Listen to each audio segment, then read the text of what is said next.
Good evening. My name is Thang, and I am the product of my parents' generation. So, as a Vietnamese and as an Asian, growing up, our parents usually tell us, okay, you need to be obedient, you need to listen to other people. Yes, you need to do well in class. Sorry. Sorry, I can't get this. Yes, you need to do well in class, do a good score. You need to find a good job, right? And then you need to find a person and get married. That's all your life, right? Pretty simple, right? And I did all that. Yeah, I listened to people. I score well in school. I got a good job. I married. I thought my life is done. Shouldn't be. Yeah. Along the way, somehow I find that it's not that easy, and then many things happen, and sometimes I feel that I am kind of fat, stressed, and depressed.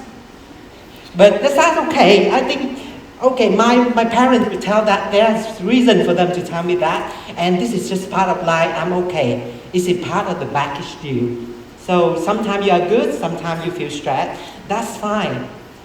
But things start to change when I am a parent myself and I have a kid, and I start to ask myself, okay, should I tell myself the same thing? And he should be a good student and find a good job and things like that. But the more, and I also an educator, so I have to teach children about languages, about art. So I have the duty to think more what kind of question I can ask I can tell our children. So the more I think, so that's why I start to bring out my crystal ball. I need to look into the future in the 10, 15, 20 years from now. How our children's life would be different from us. And the more I look into it, the more I will say like, wow, they are totally different from our life now. So the message that my parents told me would not work. This is why. In 20 years from now, one single computer can do the task of all 10 billion brain combined. So whatever you can calculate, whatever you can think, they can do it faster than all the 10 billions of us. So whatever you need, they will give you. Whatever you want to complete, the machine will do it better. It's a good thing, right? You don't need to do any thinking. That's good. Second thing, how can we compete? And the machine has done so much better than all the jobs that we know in 10, 15 years, they may have been gone. And we have to, there may be not be accountant job anymore, right? There may not be a human resource job anymore. I don't know. Things may change. But the good thing is, my child's never have to entertain the thought of hunger. Everything, the food will be ready, yeah? And they may never be entertain the thought of no air conditioning or entertainment at their fingertip. All of those are solved, right? And my child gonna be happy. They're gonna live in a box, eat from a box, watch from a box, and their life will be from home to shopping mall. Wouldn't be that happy? And however, my conscience told me that there's something wrong. And I was in Singapore, I was in Asian country that are few years ahead of us in terms of development. And life can be pressure, life can be stressful. And there's a lot of pressure for children to learn and to get better grades, to get into better school, to find a job. And in Korea, in Japan, that is a very strong, stressful point for young people. And the suicidal rate is skyrocketing. And really, how can they be happy if all they need is another better job? And whether they be happy if everything will just feed to them by a machine? That's not going to be a happy life. So that's why I have to think and I have to dig into my learning, dig into what I know to find some way for us to change the conversation we talk to our kids, and what can make them a different way of growing up. So I want to share with you 3 things that I think our children, or some of us, can learn to incorporate into our life so that we feel happier and we can cope with the change that is so crushingly fast coming to us. The first thing I want to share is to nurture your child's superpower.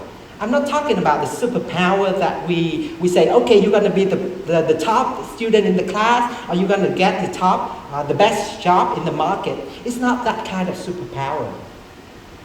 It's the superpower that is inside of each of us, inside of each of the child, that is so beautiful when we look at it. It doesn't need to be good at math or good at English or whatever. It's something that's so unique of that person. And I can share 2 things that is make up of that power. One is the natural gifts or ability, and second is the character strength.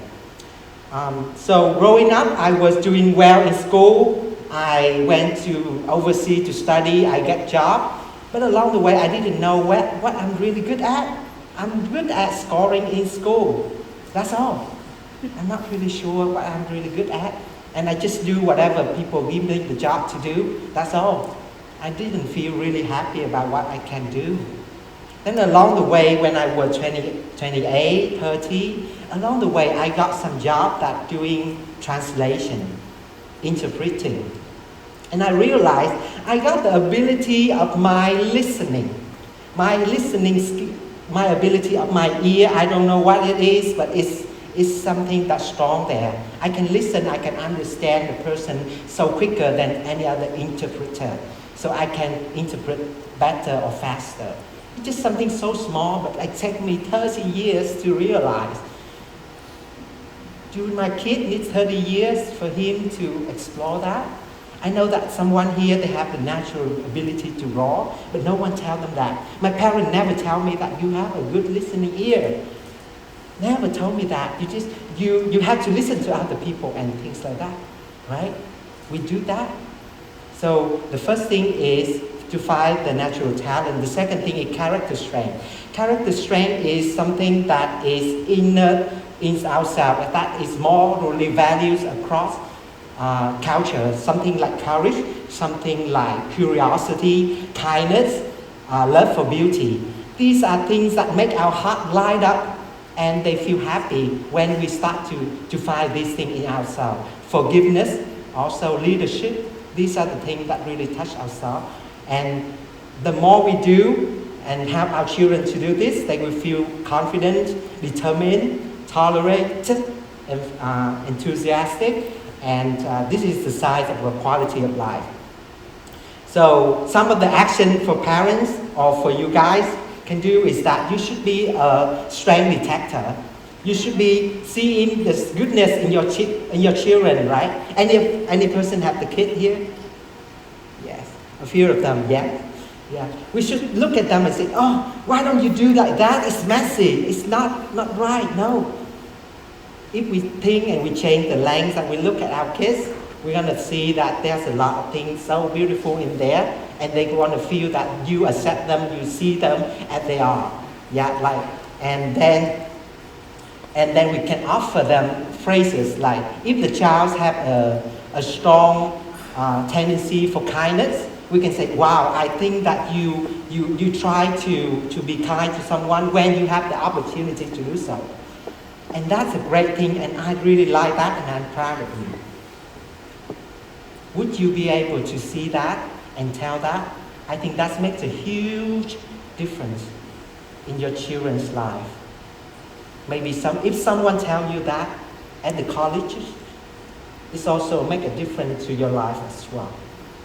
And the third thing is, we have time. So we don't spend time on our phone. We should spend time to mindfully cultivate those strengths. Yeah? If your child has the kindness tendency, a kindness strength, then we can bring them to events or some activity that can trigger that. Or if he has the curiosity strength, we can find a way to do that. And that will bring so much more. And along the way he learns, and we feel that he is confident. He is confident.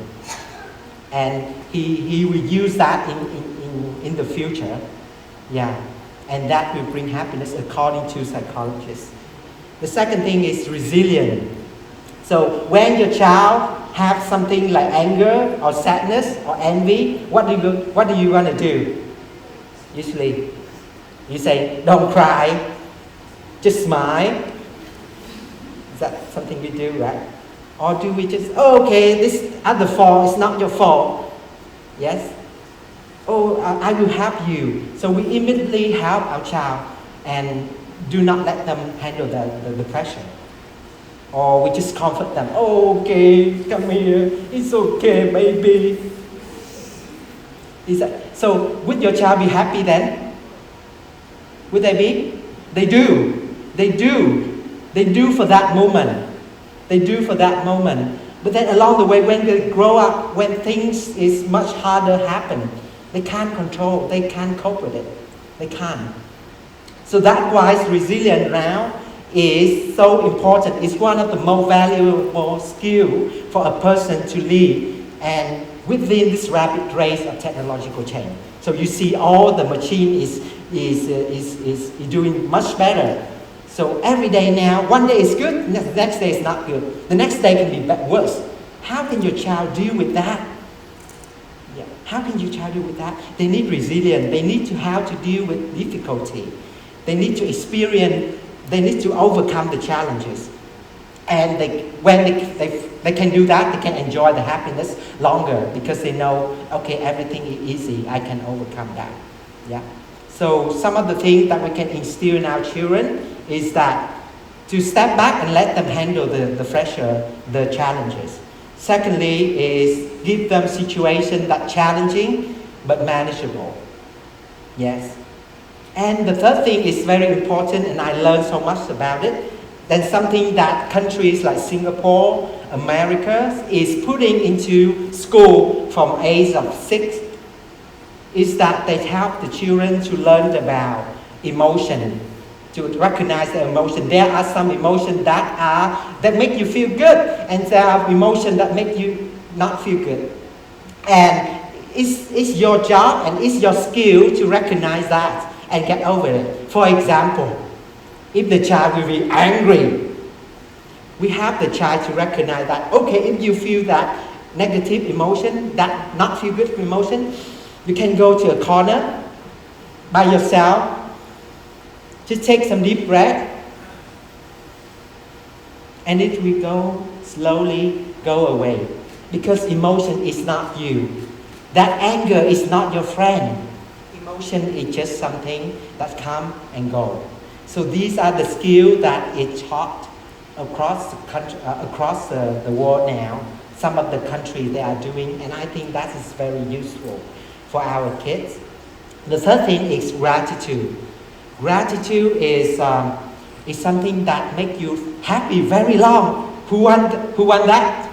Who want to feel to do an act or a behavior and make it you feel happy for a long time? And yes, yeah. Do you have an experience that you feel so grateful for someone who had done something that touched or changed your life, and you remember that so much? Or do you have an experience that someone came to you and thank you for what you did that changed their life? How long does this last? You remember it for like months or few years. That's a good, right? It's much better than going to the cinema and enjoy a little bit and forgot about it in the next few hours. Yeah. So gratefulness, gratitude is something that is very, very important. So children learn that from the age of 5, and the more they learn, the more they grow, they do better in school, they are more optimistic, they can be able to feel happiness and overcome challenges. So that's the good things I want you to learn and share to your children. So what we can instill gratitude, we can talk about gratitude, we can learn about how we can thank someone daily, what we are thankful for daily. and we can and in the back we can ask our children what they are grateful for during the day, and we can discuss how and where and who we can thank, or some acts of kindness that we can share with others. So these are the things we should do as a habit. We don't do it when we like it. Yeah, we talk to our children. The more we do that, the more they feel confident about themselves. So, so with that, I would like to say that in this life, I have become the person that my parents want to be, but somehow I didn't find who I am, what's my strength. I didn't find the ability. It took me a long while for me to overcome some of my difficulty. And now I start to learn to be grateful to what have come to me, because life happened for me, not to me. So it took me 30 years to learn these things. Start to learn. I have a long way to go. But we have the opportunity right now to instill that in our kids when they were 4, when they were 5, or maybe 10. We have 10 years, 20 years for them. And they will feel much more confident. They will be able to deal with any hardship life, deal with them. And they will become a better person. And they won't be just say like this. They won't be a person with zest, with curiosity, with vitality, with love of life, and with happiness. With that, thank you very much.